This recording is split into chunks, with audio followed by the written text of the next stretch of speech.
Jóvenes ilustres, ¿cómo se encuentran ustedes? Nosotros ya estamos de regreso y estamos de regreso con una tertulia para darle la bienvenida a la segunda temporada del programa. Así que quédense porque nos la vamos a pasar muy bien.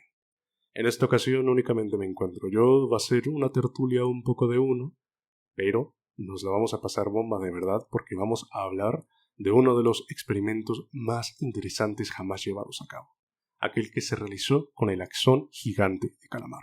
Así que quédense en sus asientos, abróchense los cinturones y vengan conmigo en esta aventura, que la vamos a contar un poquito como se cuenta un cuento.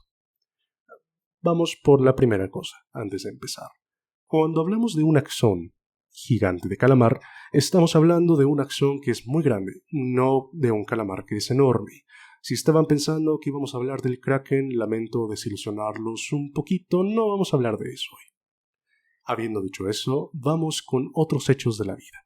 Número 1, las neuronas existen, ¿quién lo diría? Y número 2, tienen una forma específica, es decir, tienen una morfología característica, que puede ser descrita como similar a la de una estrella con una prolongación filiforme, es decir, con forma de hilo y con terminales que se expanden en forma de raíz, o de manera más sucinta, con un soma, dendritas, un axón y sus terminales. Repito, con un soma, dendritas, un axón y sus terminales. Les recomiendo que lo busquen porque, como pueden ver o oír, pese a que estoy en su cabeza, no les puedo manifestar ninguna imagen. Ahora, el axón es la parte que nos interesa. Esa es la prolongación filiforme. Y en los humanos su diámetro no va más allá de los micrómetros. Es decir, es extremadamente pequeño, mucho más que un cabello humano, por ejemplo. Mientras que el axón gigante de calamar se encuentra en el orden de los milímetros, en muchas ocasiones llegando a medir hasta 1 milímetro. Y sí, ya sé que me podrás decir, bah, eso no es la gran cosa, pero lo es. Es enorme comparado con el de muchas otras especies. De ahí su importancia para el estudio de ciertas funciones fisiológicas, como las que describieron precisamente Hodgkin y Huxley. Pero ya llegaremos a eso. Vamos con el tercer hecho de la vida. Las neuronas reciben señales a través de las dendritas localizadas en la masa principal de la neurona. Y de ahí, la señal se propaga a través del cuerpo y se envía a lo largo del axón hasta llegar a otra neurona. Esto puede ocurrir gracias a los potenciales de acción y a muchas otras cosas, pero por ahora nos bastan los potenciales de acción. ¿Qué son los potenciales de acción? Bueno, cuarto hecho de la vida. Los potenciales de acción son una secuencia rápida de cambios en el voltaje a través de la membrana. Es aquí en donde entran en juego palabras que estoy seguro ya han oído, como despolarización o hiperpolarización. Ahora, fijémonos en que hablamos de voltaje.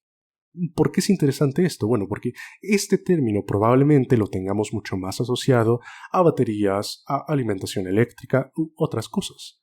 Pero ¿qué pasa? Que este fenómeno ocurre también en nuestros cerebros. Y no solo ese, sino también muchos otros fenómenos eléctricos, como la capacitancia, la conductancia o la resistencia, lo que permite calcular cosas loquísimas como la caída de voltaje en una membrana, o incluso ayudarnos a calcular el tamaño que esa membrana tiene. ¡Buah! Pero claro, ¿cómo es que esto ocurre?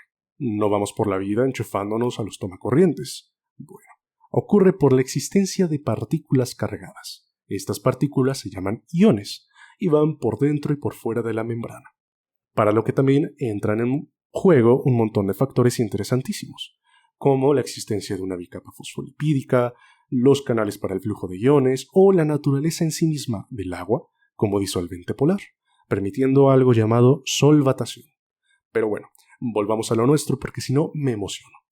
Pese a que existen muchos iones, hoy las estrellas del programa son 2, el sodio y el potasio. Pero ahora, algo de historia. ¿Y qué tiene que ver todo esto con un calamar? Vale, pues habíamos dicho que el axón de calamar es muy grande. Para términos de escala tienen un diámetro aproximado al de una aguja de coser.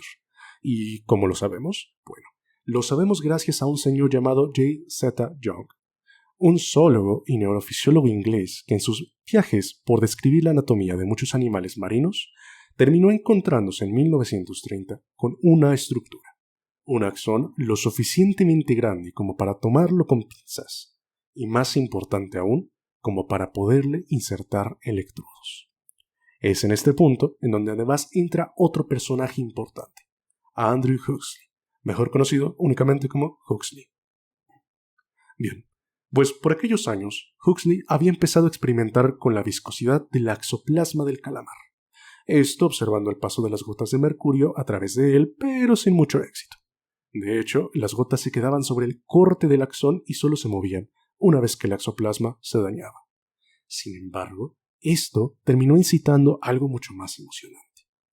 Aunque no queda muy en claro a quién se le ocurrió porque tanto Hodgkin como Huxley le atribuyen al otro la idea, en conjunto plantearon que, dados los intentos fallidos con las gotas de mercurio, quizás insertar un fino electrodo capilar en la fibra nerviosa les permitiría registrar cosas interesantes en la membrana. Idea que fue de hecho un gran éxito, y en efecto llevó a registrar potenciales de acción intracelular, pero que no contó con una amenaza fuera del reino celular: la invasión de Hitler a Polonia y el estallido de la Segunda Guerra Mundial. Sí, en esta historia hay de todo. Debido a la guerra, Hodgkin se vio involucrado en el diseño de máscaras de oxígeno para pilotos y luego en un proyecto de radares para aeronaves por 5 años. Huxley, por su parte, trabajaría en mejorar el armamento con desarrollo como predictores para apuntar, lo que los separó por aproximadamente 7 años. Pero que también les dio muchísimas herramientas. Hodgkin aprendió a manejar sistemas de control de feedback y Huxley aprendió a manipular ecuaciones matemáticas bastante complejas. Dos elementos que se terminaron cristalizando en un procedimiento experimental elegantísimo: la fijación de voltaje, que tampoco se sabe muy bien a quién se le ocurrió primero, ya que tanto Hodgkin como Huxley lo habían debatido previo al fin de la guerra, pero otros autores también se vieron involucrados con el nacimiento de esta tecnología, como Cole o Marmont. De cualquier manera, ciertamente el procedimiento quedó ligado a Hodgkin y Huxley de manera inevitable. En fin, ¿qué es esto de la fijación de voltaje? ¿Qué es la fijación de voltaje? Bueno, recordando nuestros hechos de la vida y lo que hemos hablado hasta ahora, digamos que tomamos la porción de un axón. Esta porción de axón incluye la membrana celular y todos los canales dependientes a voltaje que se localizan ahí. Hay que tener en mente otro hecho por aquí. Bueno, que los canales permiten precisamente el flujo de los iones y que estos iones influyen en la corriente eléctrica de la membrana. Influyen porque precisamente son partículas cargadas, ¿vale? Volviendo a nuestro experimento mental, entonces, una vez que tenemos esta sección, procedemos a ponerla en una solución que pueda imitar distintas concentraciones de iones, como las que están afuera de la célula. Sí, que imita la solución fisiológica extra. Para este punto, lo que haremos será únicamente medir. Pondremos un electrodo en el axón y otro en la solución extracelular. A esa medición o diferencia de voltaje entre ambos electrodos lo llamaremos potencial de membrana del axón, y entonces elegiremos un potencial de membrana para trabajar. Si el potencial de membrana al momento de medir es de menos 65 milivolts, por ejemplo, nosotros elegiremos 0 milivolts.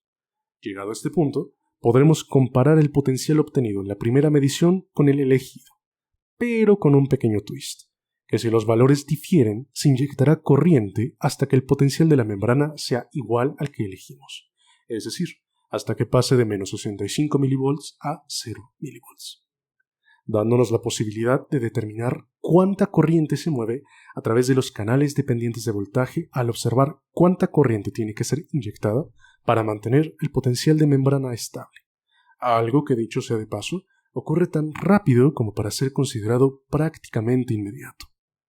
Con este procedimiento tan relativamente sencillo, Hodgkin y Huxley lograron teorizar y caracterizar el papel del flujo de iones como el sodio y el potasio, que por aquellos años ya se intuía que participaban en fenómenos como el potencial de acción, y se pusieron manos a la obra. Pasaron por diversos potenciales de membrana, variaron los potenciales elegidos, observaron cómo se comportaba el flujo de la corriente, trabajaron a diferentes concentraciones iónicas, realizaron muchas ecuaciones diferenciales y sintetizaron todo ese trabajo en 5 legendarios artículos publicados en 1952 que moldearon lo que conocemos como potencial de acción. Vamos, unos auténticos genios. dejándonos un modelo que eventualmente sería modificado, expandido y revisitado hasta el día de hoy, llegando a la implementación de cosas loquísimas como ciertas toxinas para bloquear selectivamente algunos canales iónicos, como precisamente se hace con la tetrodotoxina que viene del pez globo. ¡Buah! Así que ya lo saben, denle mucho al coco porque quizás ustedes podrían descubrir el próximo axón de calamar. Yo me despido, así cerramos esta bonita historia. Les recuerdo que nos pueden escuchar en Spotify y en YouTube y que tenemos redes sociales. Bienvenidos a la segunda temporada de Una Mente.